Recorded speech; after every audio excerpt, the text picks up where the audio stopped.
Hey guys, with my 100th use of the Nasset blade that I've been using for so long, I now feel free a little bit to having accomplished that milestone, to start using some of the other blades and razors that I've been putting off for a little while. Now I'm going to keep using that Nasset every once in a while to just see how high it goes, but let's change it up a little bit.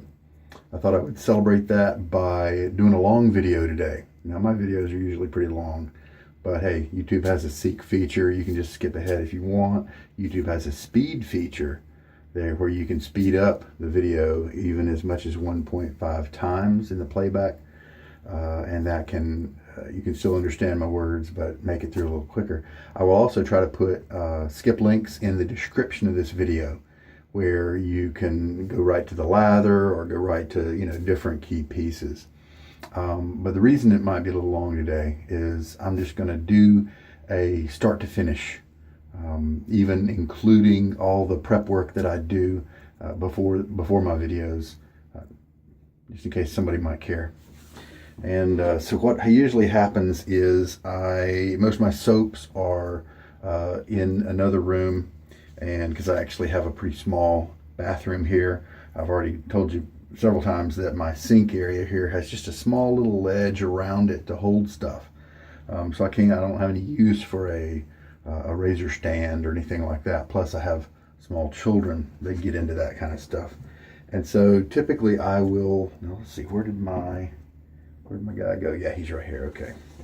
I'll walk into my bathroom here with these types of items, and the blade, the razor, the soap, and sometimes some notes to the scent or about the history of the razor or something like that. I'm working on a way to get a little better about that, because some of the different stuff I use, I'm pretty sure you guys out there might really appreciate not having to Google it yourself to just learn a little bit, especially historical pieces. This Sheraton that I have been using lately is such a good razor for that old Nasset. Even when it's young or old, it's an excellent razor. It's from 1937, and it could have been produced in early 1938, but either that's the year. So interesting things like that I try to make a note of sometimes. Sometimes I don't have time, so I'll put that aside, and then I'll start gathering up my stuff. And I like to gather the things that'll be in my photos on one side so that I know when I've got everything together. My brushes I'll often store here, and so I'll reach up and pick one. And so today we'll be using this one from That Darn Rob. I like to show you what they look like before I put water on them, and so that's why I start with that kind of thing, and then I put it in my bowl. But for now, we'll put it with okay, so now I've got all my elements for my shave. So then I reach over, and from there I grab my little washcloth, and that's my kind of platform I sit my stuff on. And then this is a little dollar store soap dish, and I use that to put my brushes on. And it protects the sink from the brush soap. It also protects my brushes from whatever my son has put on this sink. And I'm finding I kind of like that. I just picked a fun one, at the Dollar Tree. And so then I will, with that in place, now I can go ahead and take my Shave of the Day photo, which I've kind of started to do lately. And so I'll take and I'll pose the items over there, snap the photo, bring them back over here, and we gather up the shave bowl. I keep all my little guys like this handy. Divide up things. I put my syringe over here in case I end up using him. Not using the measuring spoon lately. I'm enjoying lathering right from the tub. I use a Sharpie to put dots on the razor envelopes to track how many times I've used it. I have my glass container here for the soaking of the brushes, and now my lather bowl is ready to go, and I think we are ready to go now. One of the first things I do is And now I'm ready to, with everything here, I'm ready to start recording. I've taken my two photo. Oh, you know, there's that YouTube photo where I hold up everything, and so how I do that is I always start with the soap and the blade, and I'll put the blade to not overlap with the soap title, and I also have to be very careful not to crimp the blade in any way or hold it with on the ridge that has the blade edge on it.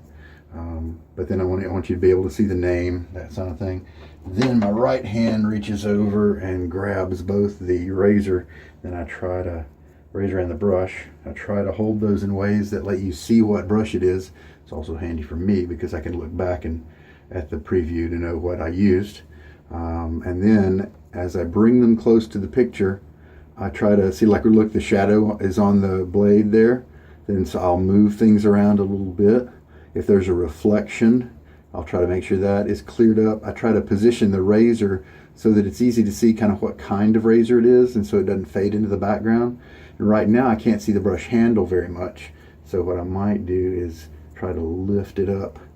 And so now it's a little bit more distinctive, and I've got to push that razor up. So you see, it's a little like a dance.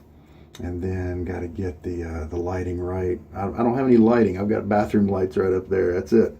And so if I have a sample, then sometimes I'll bring that soap that really close so that you can read the sample. So anyway, click.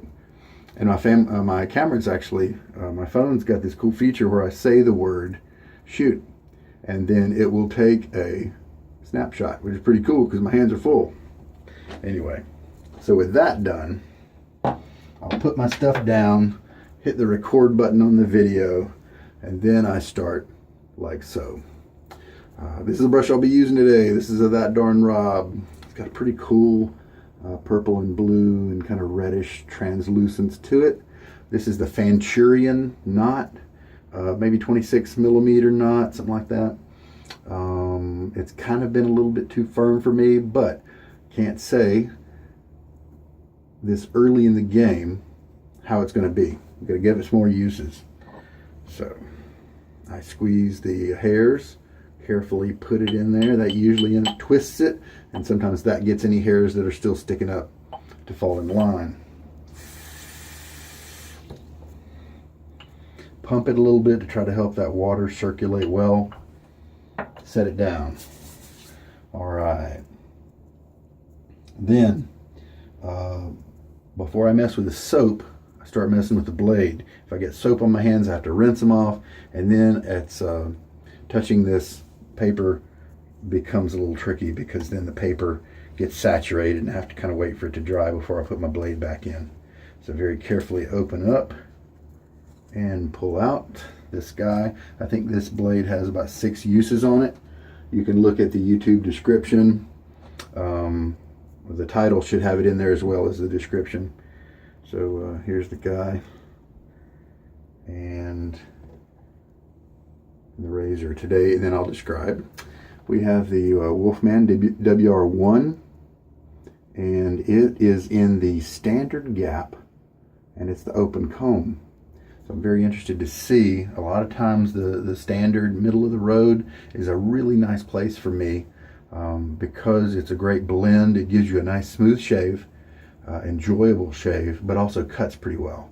It may not cut as close as something more aggressive, but these days I'm really just focused on a nice, enjoyable shave and not trying to ride that bleeding edge of performance in terms of that edge cutting so closely on your skin. So I think this might be a really cool thing. So and this is an Italian barber handle. I haven't quite hooked myself up with a better handle for this head, but this will do nicely. It's stainless steel as well. It's got great grip, good balance. I really like that. And so I could, and then a lot of times I'll demonstrate how you put the razor blade in. I throw my handle over on that washcloth because then I know it's not going to roll away. And then I usually will show you what I'm doing, and that gives you a chance to see the end cap and a little bit about the razor, and also how to load it in case you've never used one of these razors before, or in case you're just brand new to to shaving. So you can see those little rails that are helping to keep it straight. And then we will drop the base plate on there. Notice how I haven't moved the base plate. Now once it starts to get snug, if you do this wrong, if you have it tilted and you turn too hard, then obviously you can cut yourself. Okay, but once it's snug, I will drop my hand away. Now normally, I'll just tighten it up. Had to cough there. My throat's a little dry. So another thing I have to have in the behind the scenes is a cup, which this time I'm going to show you. Keep my voice good. All right, so this guy's seated up. As you can see, the blade looks very uniform. With this one, it's pretty much always going to be aligned properly. There we go. We'll set him aside. Now, if you're curious about where I set my razors and that kind of thing,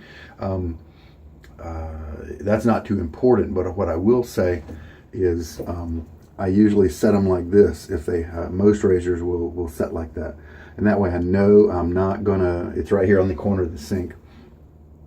And then I know I'm not going to damage the blade, but it is still very easy to pick up. It doesn't take much space on the sink. Somebody once asked me about that. All right. At that point, I will open up the soap. I'll show it to you guys sometime. Kearney, Nebraska. That's how you pronounce that. I used to live in Omaha. And the metro area of Nebraska. It's a great state. Talked to this guy before. Seems like an awesome dude. I'm glad to support his business. This is back to school. I really like his formula. He's just coming into this industry here in recent several months, maybe a year, I can't remember. And back to school, he was going for things like your walk to school. In the fall, you're starting back, leaves are on the ground, so he put scents of hay, leaves, a little bit of cedar, and in the background he said you should find a little dirt. Not a dirty scent per se, more like a fresh type dirt, and I can detect that in the background once I know that it's there. I might not be able to pick it out if I didn't know that. My nose is just not that good, but it's there. At least I can smell it, and it's not really too dirty. But it's a fresh, clean dirt type smell to me, at least. I really like it. In my mind, I thought apples, back to school, before I even smelled it, I think. And so I didn't really think of this one as one that I might want. I got this in a lot purchase. And I'm really glad I did, because there's no apple in here that I can tell. He didn't have it on his description on his website. This is really nice. Now I hope it maintains its strength during the lather. Just outdoorsy. It's a little sweeter than something really pungent like Dark Fall or something like that. It doesn't go that route. Looking forward to see how this goes, because after all, we're smelling it dry, and sometimes it smells a little different when it's wet. Man, a lather. All right. Now at this point, I do my facial prep, which is a little bit of water on my face. So I'll hit pause so you don't have to watch that, and I'll do that now. Because not only does that pausing during the rinse save a little time in the video, but who wants to look at my door? So when I dip out of frame, I will try to pause. Sometimes I don't if my hands are messy or something like that, or I'm just tired. Let's finish up the video. So, or finish up the shave rather. I usually am not really tired of doing the video. I enjoy it. I find fulfillment in helping people and that sort of thing. So the face just has, and then I'm reminded when I splash that cold water on that it's cold water, so I like to tell that to people so they know what I'm dealing with. I'll tell people that it's hard water, and so now we know how is the soap going to perform in hard water. I need to look at the specs to see how hard my water is, and that might help people too. So there we go. So this will help to start softening the hairs on my face. Does a little bit of rinsing something away, but that's mainly it. Just start to prep the hairs. Some guys do a lot more prep with soaps and showers and things like that. I usually shower after my shave. All right. So now my face is wet. The brush usually by now has been soaking for 2 minutes. I usually like to go for a little bit longer than that. I'll also explain that that's optional. You can just, even with a badger brush, you can just get it under the water, use your fingers to really get that water in there, and then just let it sit for a second, or just start using it right away. Whatever, you try it all the ways you want, figure out what you like. I happen to like soaking it in a little cup. But I try to always say something like that's optional, because I don't want people to see what I do and think it's standard. I want to give good information out. So this guy has been soaking for longer because I've been talking. So lately, I have discovered that I like shaking a good bit of the water out of the brush. All right, and this guy's ready to go. So I'll look at my counter. I'll try to pick a nice round number to start my loading on. Let's load this guy for 20 seconds and see what happens. We're going to hit 30 right there. One time I watched my video back as I was looking at the time. See the clock on my video, the clock on my phone right there is right next to the hole that is the camera hole. So while I'm staring at the, and we're about up, and that's 20 seconds I believe, because I started at 30. So I'll wipe up all this. While I'm staring at the camera, watching the seconds tick by, waiting to stop, I'm basically staring right into the camera. And so I was like, holy cow, it's a little creepy. Now we've got, sometimes we have a little drippage right there. I turn the soap upside down to clean that off of the walls there, because this is the best time to do that. All right, set that aside. And then I grab my lather bowl, show it to you guys. Now, and then I'll show you how this got. Now, I don't know if I'll ever be able to look at a brush like this and know if it's loaded properly or not. If I stuck with one soap base, I'm sure that one would get used to that. But I just switched so much. So I like the timing method, at least so far. It works pretty well. It's simple, usually works pretty well. Dry bowl, starting out with. So we just start going. I have used a Cannonball from SmrBrk. We use History 101. What else? Those may be the only two I've used. Now, some people don't know when to stop mixing. And some people are surprised by what they see when they start mixing. And so I'll usually try to show you a little bit of the lather that comes up right away. If it's like this and it looks like a pretty normal lather, it's not too much of a worry. But there are some soaps where they start out really airy and bubbly. So I want to explain to new folks that sometimes that's just okay. That's no problem. That's the way it should be, because you're just in the starting process of it, everything. So with this guy, I'm going to see what happens as I keep going. And sure enough, look at this. Look how jaggedy it is. That's okay. That's just something to make a note of, because it will start to change. So this guy's actually coming together and starting up with a pretty good bit of volume, not having added any more water other than the light amount that was in the soap at the beginning. So after a little bit, now I will try to balance, and this sometimes I take it out and put it on my little soap dish, but with this one, it's more of the fan shape, and it is pretty firm, and so usually it'll balance, because if it falls over, I get soap on the handle, and then I have to wash it off and all that. Reach down, and I get my little syringe. It is back when my kids were younger, of course we had to have kids medicine, so I got a couple of these as a process. Thank you, Walmart. And 2 teaspoons is what it holds. I like it, and I've explained this before, but if I want to add 2 drops or 2 teaspoons, this is very easy to do that in a controlled and quick way.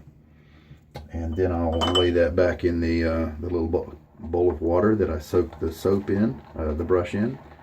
And now we'll bring the lather together using the new water. Try to bring it down from the walls a little bit. Sometimes I'll start stirring slowly because you don't want that water before it catches a hold of some soap to splash out. Bowl lathers often need longer handles, or it's just nice to have them because you're when that handle, the part that you're gripping, gets wet, it gets, in many cases, slippery. This lather is just terrific. And notice in the beginning, look how it is gathering up right along the top edge of the bowl. Totally normal. Most soaps do it. And when it starts to fall away from there, many times is the right near the right time. It's a good signal that maybe I've got enough water in this soap. Because right now, that is our thought. When do I stop adding water? Now that that's pretty much, now we have 2 teaspoons in there. But now that that water is pretty much integrated, then I can bring in this next batch. And then I pause while I get a little bit more water.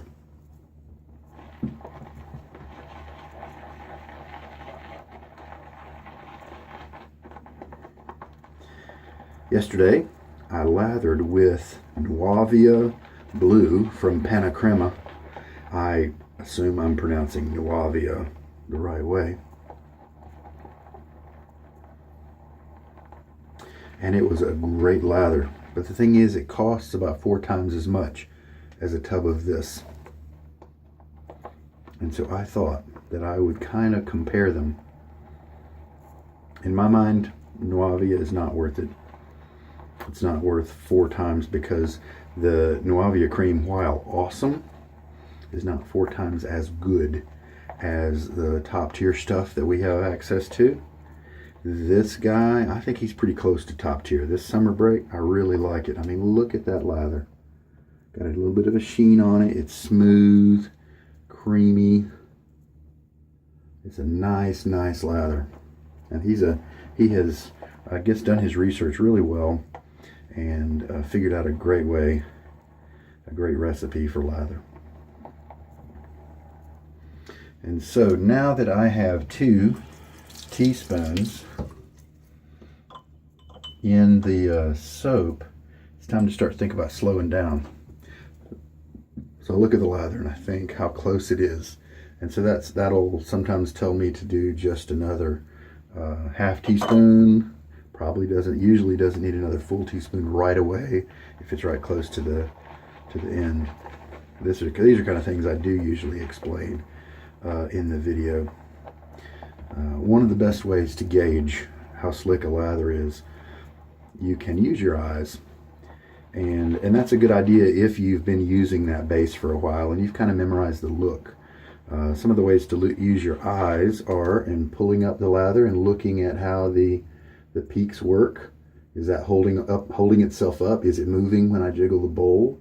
How does the peak look here? Does it start to fall down if I hold it horizontally? The sheen is usually not too much of a thing to check for. I think it's just a chemical trait of the soaps, at least in my opinion. I'm interested in talking to somebody, a soap maker, about that. Some soaps have it, some soaps don't, and I rarely find one that doesn't have it and then it gets it as the water gets added. You know, it's just there or it's not. Not really something in my book to look for. And so now all I'm doing is stirring in the middle, and you don't really, you see how that's folding in on itself? That's something to look at. Now if you look around, you don't have that soap ring right up near the top edge. So now we know that's something else to use your eyeballs to look for. And so eyes are great. However, And if you use the same base over and over, I think the eyes are the best way to go because you're not getting your fingers wet or anything like that in checking things. But if you're like me and you switch around a lot, then to me, the best way to check is to get 2 fingers and get an amount right there. Don't touch your fingers together yet. Just feel the resistance that it's giving you, and that's at least what I believe is the cushion. Okay, then now let them touch, rub back and forth, feel for those ridges. Is it a watery slickness? Is it a buttery slickness? But feel for those ridges. How can you distinguish? Do you even feel that there are ridges? If you can't feel any ridges, that might be a sign you need to keep adding water, but maybe add it slowly. Right now, I feel that there are ridges, and they a little bit distinctive, and so I'm going to go ahead and stop now. And a lot of times lately, especially with certain soap bases, it will look like I need to add more water, but my fingers will tell me to stop. That's what is happening today. I'm really glad that I did the 20-second route because, I mean, I've got plenty of soap.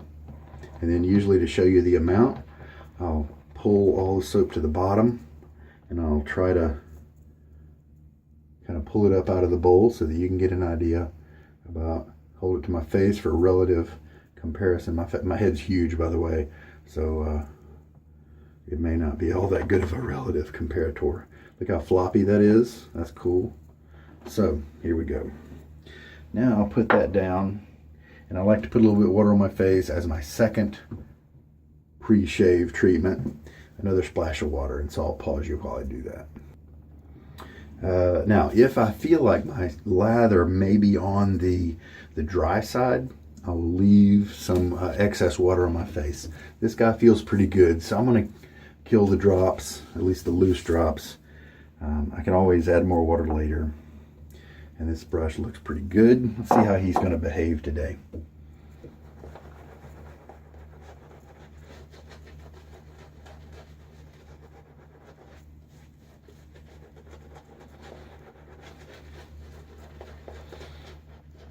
Scrubbing motion. Cleaning my face. This is the first pass. Some people by this point have taken a shower and have already cleaned their face. But I kind of use a first pass for that. And therefore some soaps don't quite look as good with my first pass because they're picking up all those oils that are on my face. I do have oily skin. Go back for a little bit more lather. It is okay that when you're scrubbing around, see it looks pretty translucent and not even there in some areas. Well, that's just normally how it happens when you're scrubbing like this in most cases. But that will change when you switch. So this guy right now is giving me, got some firmness in the core there, and you can kind of see how it's pushing my cheek around as I switch directions. I don't really care for that. So if this brush doesn't stop that, I'll probably pass it on to somebody who likes some more backbone. Now we switch. We've done some good cleaning and scrubbing. So we switch to the painting. By this time we've usually got some soap around the sides, and so I'll use some of that. Then you'll notice the layer starts to get a little thicker, more consistent, more even, because the painting is really what lays down the layer that you want. I've explained it many times in my videos. When I do the neck swap like this, I look at what I call furrows. It looks like a farmer's plowed field. This way I don't pay attention to the top and bottom because those are kind of the wet edges. If you're a painter, those are just going to be more built up. But what's in the middle, I look at those furrows. If they're blotchy, clumpy, they come and they go, then that usually means, for my own preferences about how a lather is, that means it is a little too dry. I need to add some more water. But right now, these look really good. They're very consistent.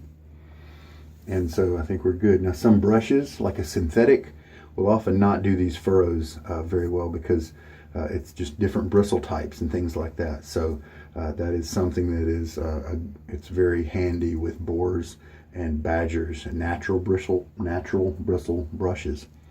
But your synthetic may or may not do that. And also paying attention to how the lather feels on my face. With the mentholated lathers, I'll start to feel stuff. I don't really care for that. And then we look good. We look good. Okay, and then I'll place this on my little baseball coaster. Rinse my fingers off. I always have to make sure my trusty towel is here. For a while there, I was using the one on the back, but then my son kept using it coming out of his showers and stuff, and I don't know what's on his hands. And so I moved mine to this side now, so I don't have to worry about that. He just couldn't remember, don't use Dad's towel. All right. So we're ready to go.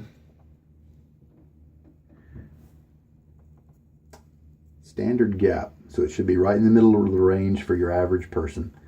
So let's see, now it should be, because it is the open comb, you see those teeth, then it should be a little more aggressive than a standard gap Wolfman that has a solid bar. You can't if it has the open comb, you can only compare it to its own make and model, and not to other razors of other brands, because there are definitely plenty of, it's a myth. I'm trying to help dispel the myth that open comb means aggressive. Usually it means more aggressive than that same exact razor model with a closed comb head. But there are plenty of other models out there with solid bar guards without open comb that are more aggressive than this guy. So you can't compare between brands like you can with similar to blades. You know, you can't really compare them. Oh, I meant to say brushes. A finest level Badger brush in one company may be totally different than a finest level brush in another one, or the silver tip. Another company's silver tip may be a lot better than another company's. So, but you can compare them within that same company line. A finest Badger in the same company compared to a silver tip in the same company will be, there's some rules that will apply there. The silver tip will have softer tips usually. It'll have less backbone, that kind of thing. Now, sometimes when I explain things, I'll then remember I can take that opportunity to help you to look at how the lather is progressing. There's some people who will lay down a lather and it will dissipate.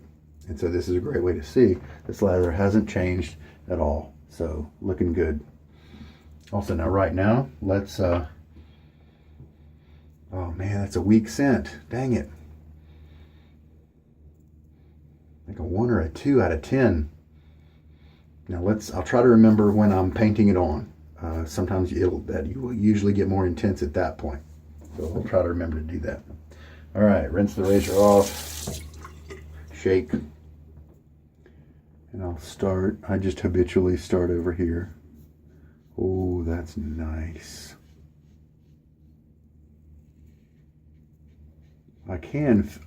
It's just cutting like butter. I've been using this other blade for so long. It's just sliding through the hairs.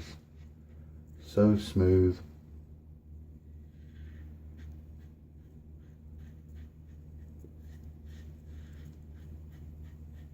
Very nice.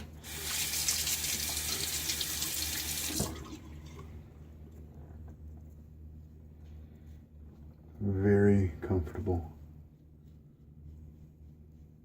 Trying also to feel, because I haven't shaved. I don't actually believe I've shaved. I think I shaved once with this razor. Trying to pay attention to what angle is going to be best to use with this razor. Man, oh, so nice. So nice. Wow. First pass will, sometimes when I do the rinse, it won't have a creamy feel to it because my oils in my skin have kind of killed that part of it. That is standard, so I don't hold that against a soap. However, some soaps go the extra mile and they are creamy at the first rinse. Let me do that. And most of the time, I don't do a full rinse, and so you may see splotches. And also, often, at least once it's shaved, the towel will fall off of the hook. So I'll do that. All right, that lather, I believe, is mixed just right. I had great glide, didn't have any stuttering, because maybe the soap had cleaned away too much. It just felt terrific. Hydrated properly, I believe. So now we can go, and with that in mind, I'm going to make sure there's not any kind of excess water. Now my goatee will sometimes carry some excess water. I have to watch out for that. All right. With these firm, high backbone, high density brushes, I find I try to kind of push it down into the soap and jam some of the soap. And you see, now look at how big it is now. Jam that soap in between the hairs, so that maybe it's a little nicer to my face and doesn't shove me around. Gently put it down on the side. Okay, right now that bowl is 1/3 hanging off the edge of the sink. So that's why when you see me put my bowl down, I'm careful, because I don't want that thing to crash to the ground. So I did have nice slickness when I rinsed today, just now. I can feel the tips here. These tips definitely aren't as soft as some of the nicer brushes, like Declaration Grooming or my poofy silver tip from Golden Nib, that kind of thing. Don't have to do as much of this scrubbing action here on the second pass, since all that scrubbing has already been done.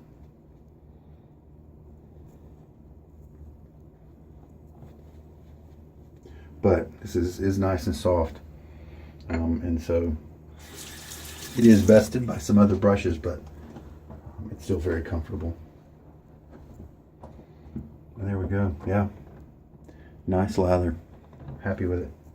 So this should be even smoother now. First pass is knocked down, and now I will switch to a cross grain motion. I'll kind of turn my jaw a little bit. When I get over here, I'll inflate my cheeks to help it have a convex nature to my skin, and that really helps to get the blade close. And I remember about my pressure to where I don't need to put any on my blade, or very minimal, just enough to keep on my skin. When I get close to my goatee, switch to the vertical. Now, on this other side, I can turn, one of the ways I tighten up my skin is to I can turn my shoulder to the rear. And that really helps.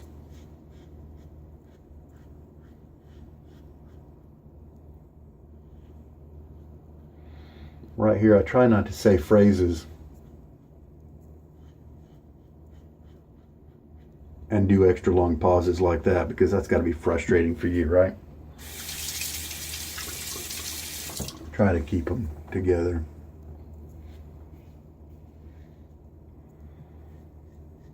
This is just super smooth. Feels terrific. You do feel the cutting. You don't really feel the blade. You just feel the cutting, and it's very consistent. One of my favorite attributes about safety razors, the ones that I like, is, and this applies to the car of Christopher Bradley and the Razor Rock, the new one, the Game Changer. I think that's an inflated name, but never mind that. The higher aggression one, the 85 or 84. .84 millimeters gap.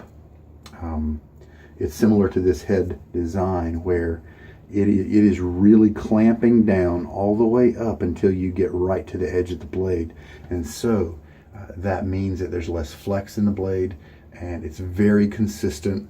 It's often quieter because we know that sound comes from vibration. Well, this is clamping down so hard that there's less vibration, less of the blade to be able to vibrate. And so this will be a quiet, but it's very predictable and consistent. That's my favorite attribute about the safety rate. That's one of the things I look for. All right, that was just awesome. I won't care too much about my special little area here that's trouble on the second pass. The third pass I'll start to be a little more careful with that. So let's rinse. Now after each rinse, I'll usually pause for a moment and think about any of the attributes I'd like to bring to you, because I don't want to just ramble. I want to have good thoughts. I want to organize them well so that it doesn't waste your time. And so that's another thing I do during the gaps. Man, what a great shave. All right, I just hope the cut is as good as the feel right now. And I did towel off my skin just a little bit so there's no excess water on there. Lather is just on point. And see, here's the thing. I am enjoying this lather. It is performing really well. And the Nuavia lather may be just a little bit better. But that's it. It's just a little bit better. These are both excellent lathers. One of them you'll pay $65 for or whatever. And this one you'll pay more like $15 to get a very good lather. And so, you know, I'm not saying what you should do, because your values and standards may be different. Besides, the Nuavia is vegan. I don't know if this is or not. I mean, that may be important to you. It may have different attributes that you'd like. I'm not saying you shouldn't get it, but if you're wondering if it's worth the money, just based on soap performance, I would say probably not. Now, here I am using the soap. Yeah, it's definitely maybe a 2 out of 10 when I'm using it here. Dang it, it's not present enough in the use here. It's a great scent. I really like it, but it's just not here enough. It's too hard to detect. Man, that's a shame. All right, lather looks good on my face. Feels good.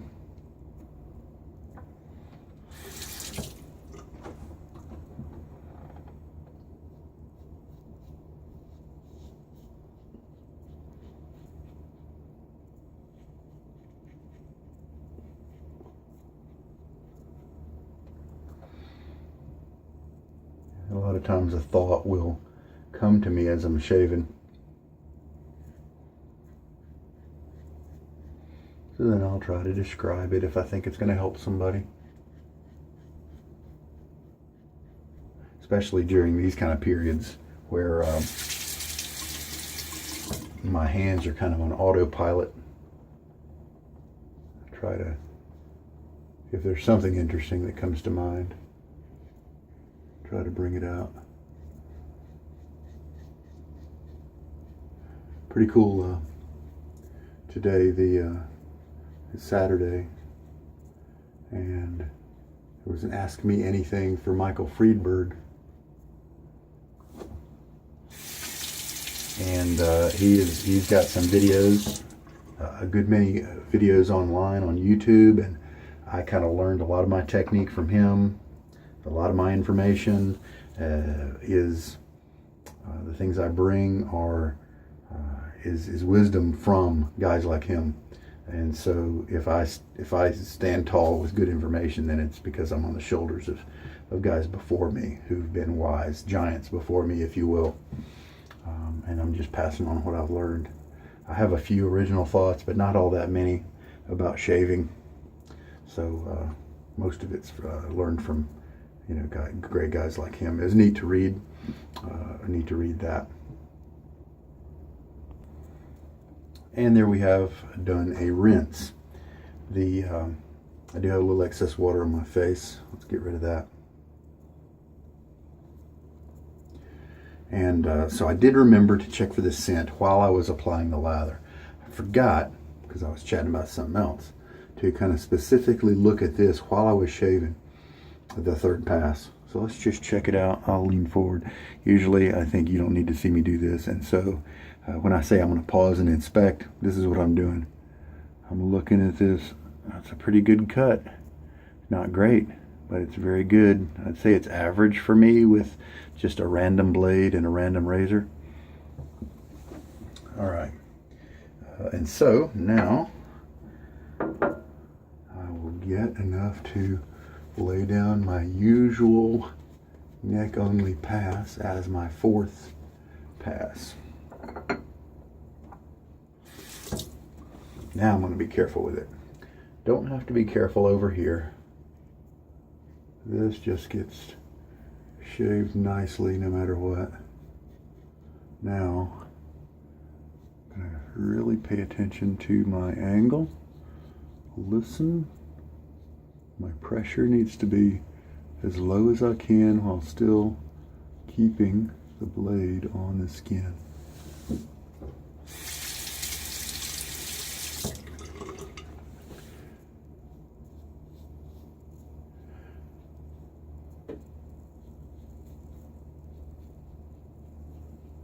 I learned that I get right on the hairline where it switches to normal skin that's unshaven. I discovered that can be a really good source of irritation if I don't do it right. And I discovered with my particular hair directional growth that if I start outside the zone and come in all the way around, and on this side I'll flip over or something like that, then that really helps me. And a tip could be totally different.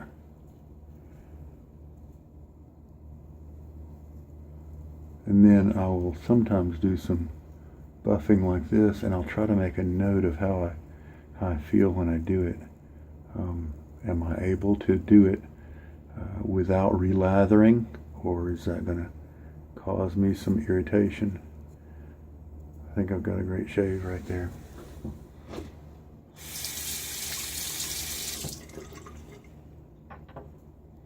And rinse. So this shave was very good. I do have a couple of hairs that I see a little bit of length on. I have several more where I can just see the tip, and a lot more than that. I'm talking about just in my trouble area right here. A lot more than that are just cut flush and I really can't see them at all. Very good for me. I can't go against the grain. My neck is just too sensitive, I guess. I don't know. I get rash with it. I'll get cut if I try to do that.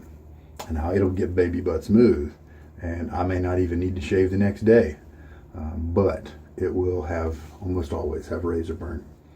And besides, I like shaving every day anyway, so let's not go for that BBS. Then I'll check my skin here, go against the grain, see how much of the hair I can feel when I do that. And today I'm going to guess about 92% baby butt smooth on my cheeks without going against the grain. Gives you just a ballpark figure there. I don't feel any irritation at all. Cold water does help with that, but face feels great. At this point I'll decide post-shave. Do I want to go with a balm for healing and moisture and all that stuff? Do I want to go for a post-shave that has alcohol in it and fragrance? And you know what? I haven't used witch hazel in a while. Why don't I try that? It's under my cabinet here. Now, I don't like pouring witch hazel into my hand and have it slip through my fingers. I also, my hands are big, but a concave area right here is actually kind of deep, and if I can't make that concave area touch my neck, and so so I don't like to splash right there either. So what I figured out is I can take a spray bottle, spray my hand a couple of times, and now it's everywhere, but it's not enough to drip. And there we go, perfect. Very little wasted, and we're good. Also, this arm was in a motorcycle accident years ago, and I messed up my elbow in many places. I've got screws and pins and plates and things like that in here, but because of that I can't bend my arm up as high as the other one. And so I can't kind of get right in the same spots, you know, as this hand can. So sometimes you'll see me only apply things with one hand. So that's why I do that. That's why I'm stuck in that way. Witch hazel. Now, a little bit about the Thayer's witch hazel. This is unscented, alcohol-free with aloe. It is, I was reading a post, and some guys were looking at the ingredients list and thinking about it analytically. It's probably, I think, maybe 10%, maybe 8% witch hazel. Now, I've smelled some real witch hazel, and it stinks. And that's probably why this is unscented. It's because there's just not very much witch hazel in it. But the other stuff is cool. The aloe, things like that. So I'm not saying it sucks, but I'm just saying don't think that it's witch hazel. It's really more of a toner that has some witch hazel in it. Someday I'll try the real witch hazel, or maybe I'll mix up my own post-shave with some witch hazel in it. So that felt great. We're good. And I think I will throw some scent on. Let me go down there and look and see what I got. You know what? I feel like smelling good today. I'm going to throw on this Cade. I don't even know how to say the company name. I took some French in high school.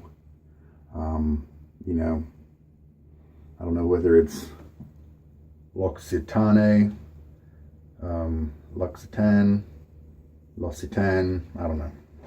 Maybe I could do a YouTube video search and find something by the company, so that would be authoritative.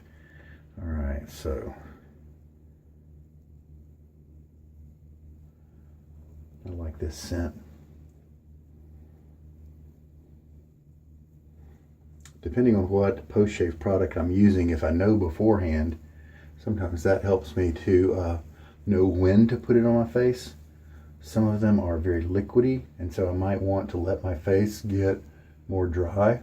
This one's not. And so generally I like to put it on when my face has some remaining moisture from the rinse. Oh, this smells good. And also you'll notice I'm choosing my direction carefully.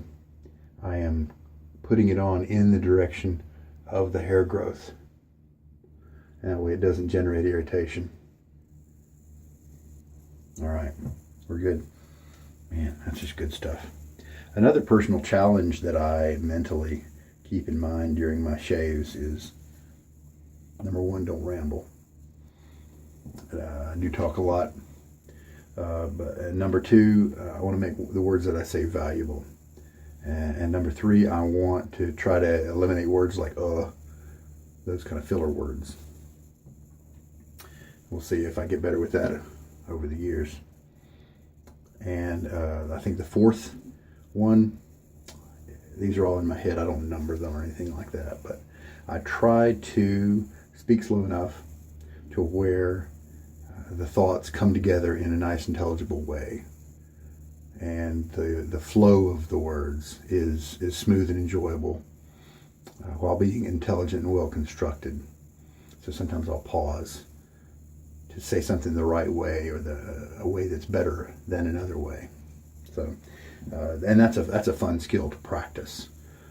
Maybe guys who are on TV a lot will do that naturally and get really good at it. I also try not to use little words like a lot, and really try to minimize those, use more descriptive words if I can.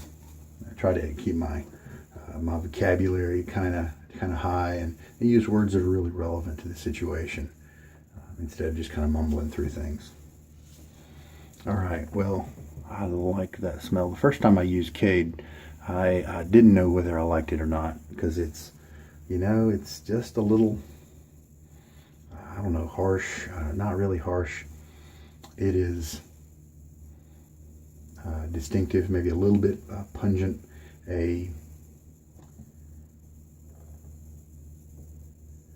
it's almost like the bitter or a tar-like substance, where it's not sweet, it's not floral, it's almost like an essence, and has a bite, kind of like tar or something like that. And so I didn't really care for it the first time I used it, and I grew and started to appreciate it very much. Really, it's one of those scents that I will later be somewhere else in the house. I'll turn and catch a little whiff of what I've used, and I'll just kind of really enjoy it for a second. Some of them I think are more of a novelty, and I do enjoy them to some degree, but I don't usually stop and, man, that's a good scent. That's rich, it's well done, it's got some character, some strength to it. So Cade's one of my favorites because of that. Now, here I am, I've got all this stuff. Shave's pretty much done. A lot of times I will actually not have put on a post-shave product at this point in the process. And I will, especially if it's a base I haven't used before. One of the claims about this base is that it is a nice one to for people who don't really want to use a post-shave product. And I believe that claim is well, has good background, is well regarded. I can't remember the word I'm looking for.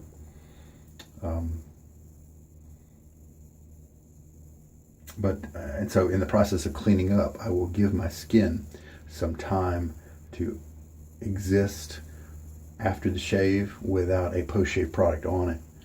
Then if I experience tightening or something like that, I can bring that to you. Don't have to worry about that with this soap. And so I will start by, usually, I'll start at the razor.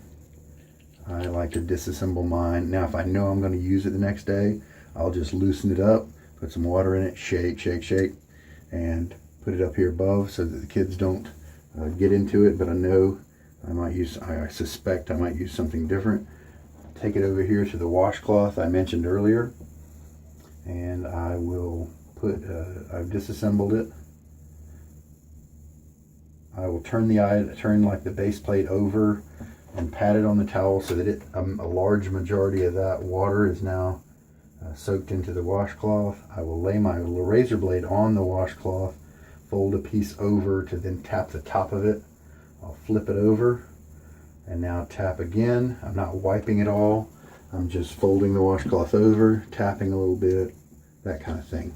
So I don't damage the edge, I hope.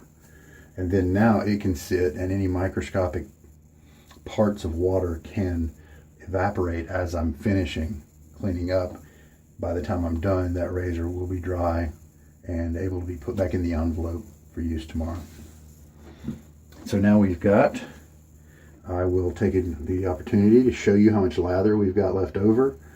This might be a little bit more than I usually like to have, but I'm not worried about that. So 20-second load seems like a good load.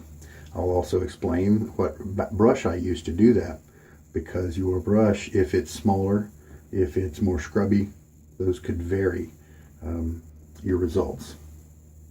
So then I will turn on the water, start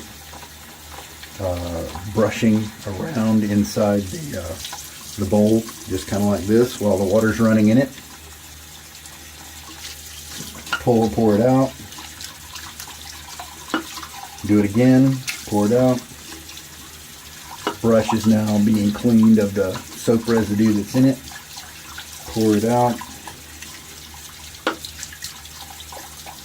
If it's a brush that has a lot of backbone, I will press maybe a little bit more into it to help the bristles display.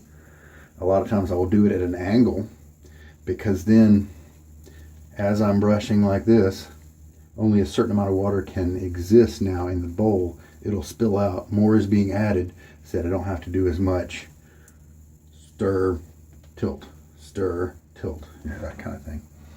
And then once the water runs clear, I know that my brush is clean.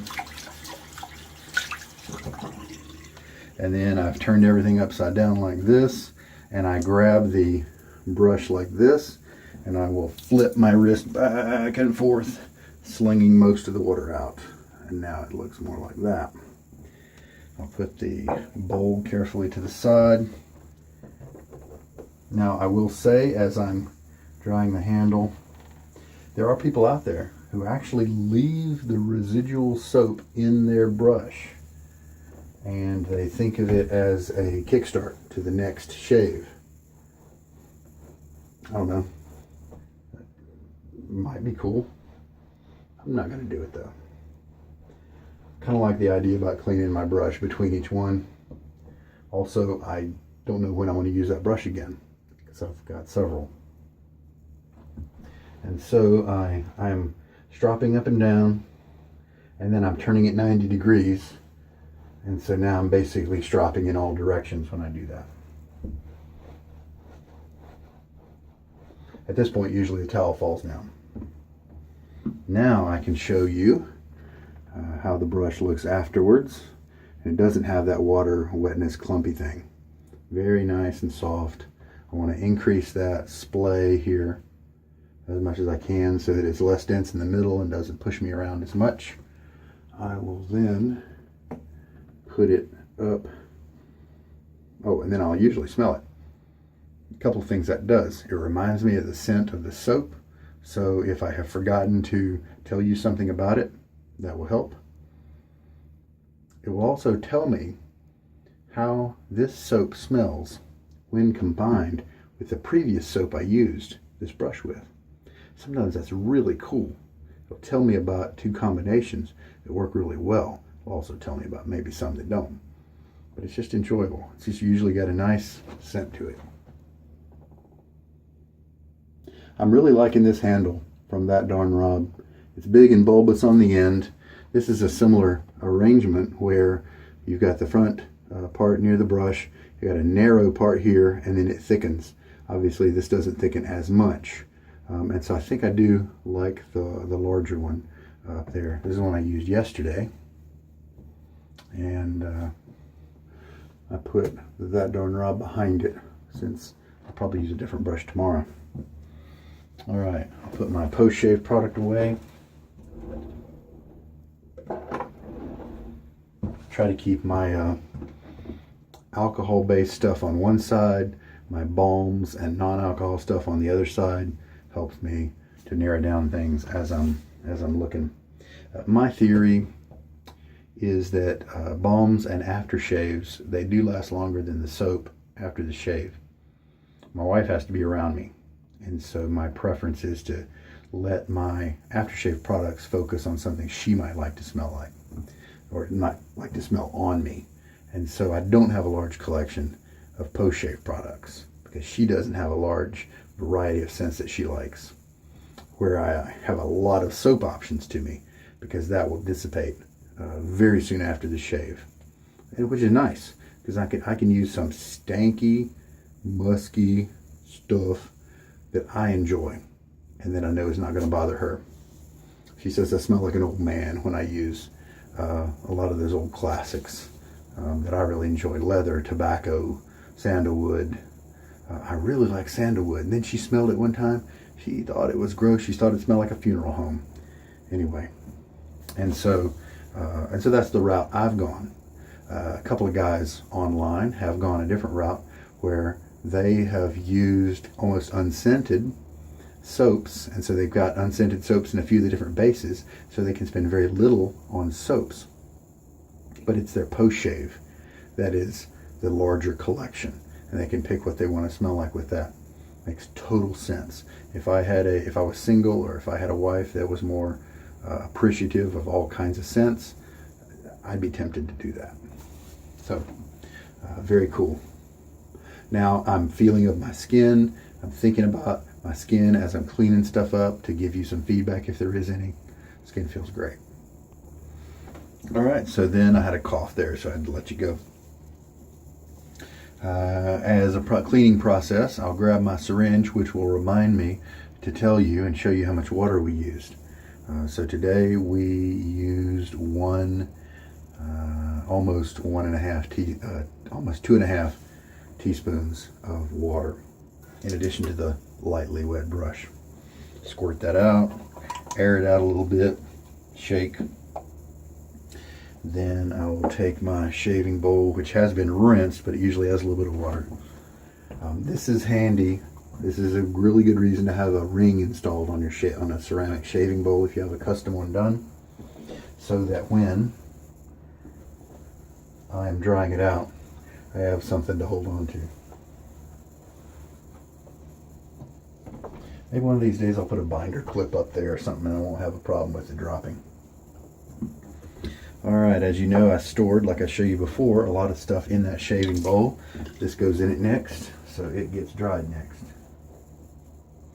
And this is a yogurt jar. I think Wee yogurt, I think from Yoplait, O-U-I. And this is great because it tilts in just a little bit, and so that holds the brush fairly straight up to give nice even water coating on the bristles. Just an extra. Any cup will work. You don't have to have even coating on your bristles, but when I saw that, I said, yay. Then inside that cup go my Walmart syringe, my measuring scoop, my Sharpie. But yeah, wait, this is my reminder to go over here to my envelope and put another dot on the envelope. I'm going to pause you. You don't need to wait while I do that. Alright, so now this can go in my little jar. And then now this one is not like the waxy envelope that I was using for the Nasset. I won't be able to fit a lot of dots on it, but for now, there's my 6th dot. I'll put that away. And now my shaving bowl is ready to go up in the shelf up here.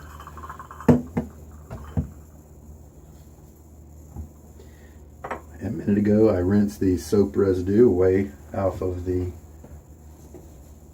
soap dish coaster baseball thing. But I can't put that up there yet because I like to put it on top of my green washcloth. So now the razor and blade have been sitting over there, like I said, with those micro water particles evaporating.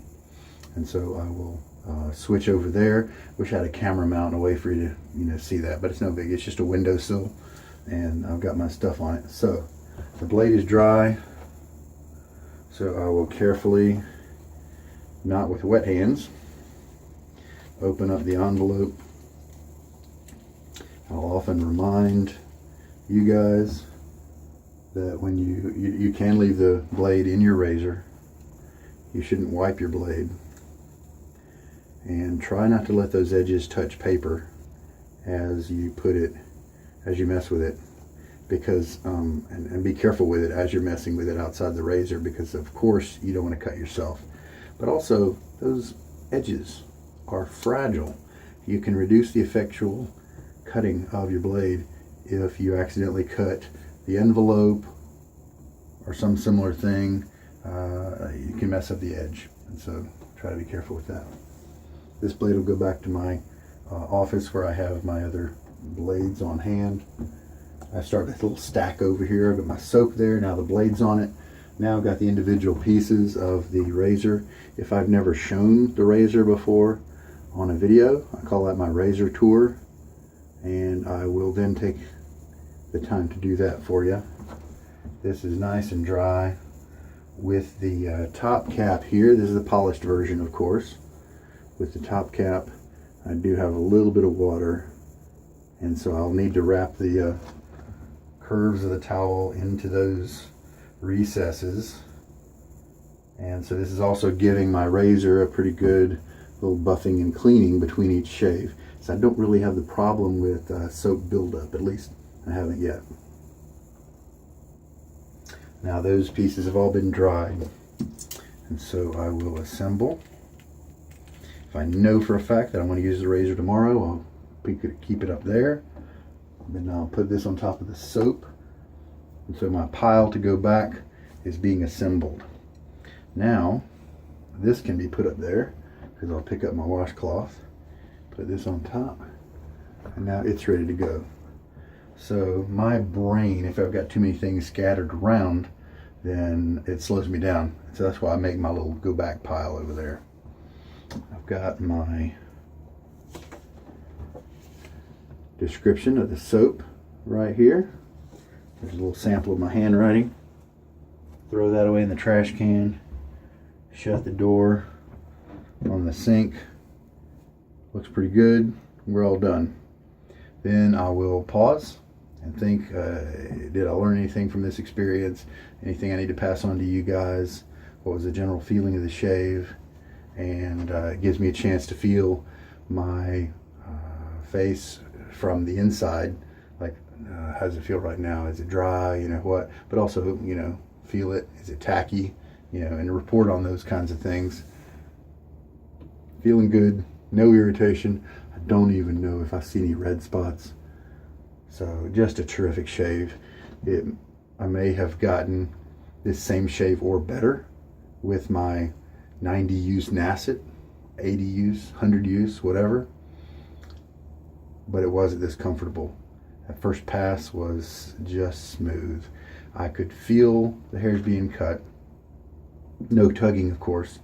I could hear them being cut, but I couldn't feel the scraping along my skin. Excellent, excellent performance. Comfortable and smooth all the way around. I didn't know how this razor was going to be. I often go with solid bar razors instead of open combs, but I purchased this one. No, and Wolfman razors are hard to get. They're rare. They are online. He is making them, but you have to be online at just the right time when he releases any of his products, and that's just a little bit too hard for me to do sometimes. And so I bought this one thinking that maybe I won't like the open comb. I usually like the solid bar, but if I already have one, it's easier to trade than it is to buy. So that was my thought. So, but it worked out. I think it's a beautiful razor, the open comb style.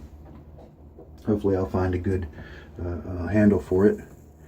It's a very low profile head, and similar to other razors that are, there are other ones with similar profiles. And so if you do have to shave your mustache area, this is an excellent trait to look for. In a way, I wish his razors were a little bit more substantial. They're so thin, the heads, that sometimes a nice hefty handle makes it look unfriendly, and they don't get along well. You've got a beefy handle and a nice thin head. It looks out of place is what I was looking for. So performance-wise, this handle's excellent. You can see those ridges, and they grab hold of your hands even though the razor is wet and or soapy. You're not going to have a problem at all. The finish is not perfect on these guys. A lot of times the edging around the corners is still a little bit rough, but this is a $15 handle, as I recall, so I'm not going to complain about that at all. It's still stainless steel, so I think it's done well enough. So I like it. I think I'm really happy with the open comb version. Didn't experience any roughness at all. I think it's a beautiful piece. Instead of just having a bunch of solid bars, let's have some open combs as well. So I think this may just be a keeper. That is excellent. Told you what I like about the razor. No negative points to that at all. The soap, however, while the positives were that the performance was terrific, the post-shave is great. Slickness, cushion, ease of generating the lather, very, very good. Scent strength, darn it, that's the weakness. Try to bring that out at the end. The scent formula, the profile that he put together, I really, really like it.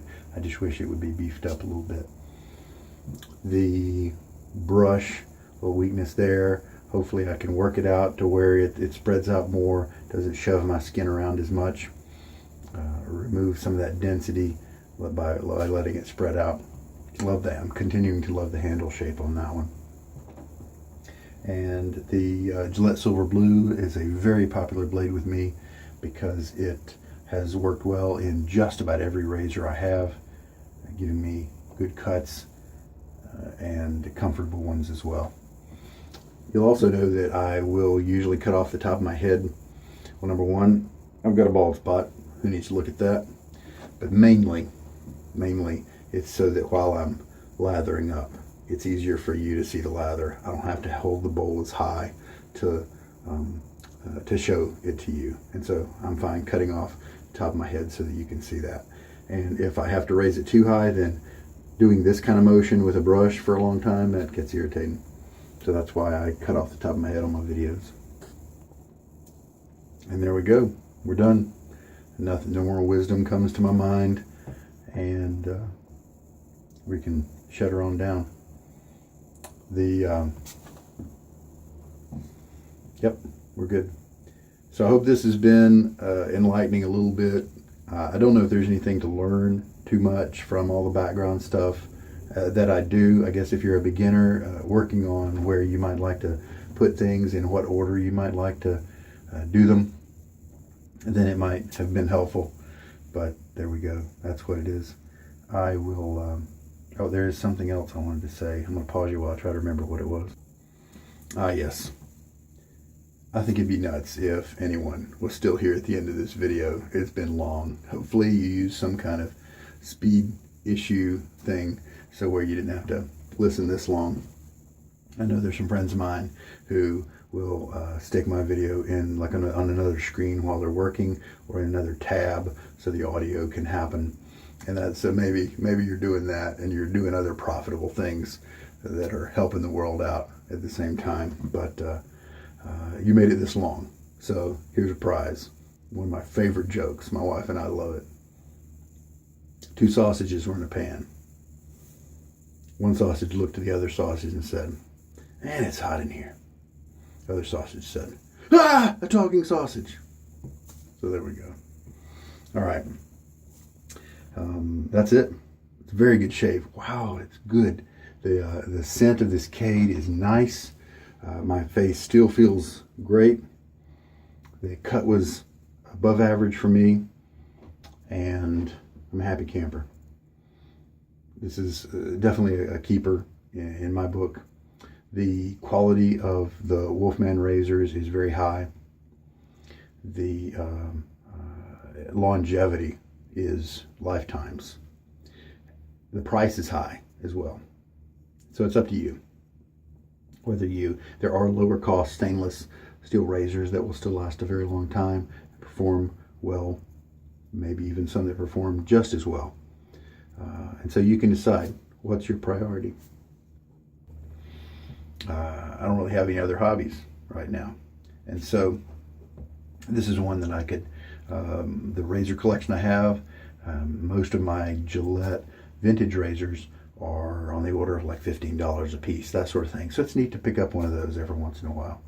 I got a Gillette TV special the other day. I'll have to put that up, come in here soon, see if it shaves any differently. It's a pretty neat little guy. But, and that hasn't been expensive to accumulate.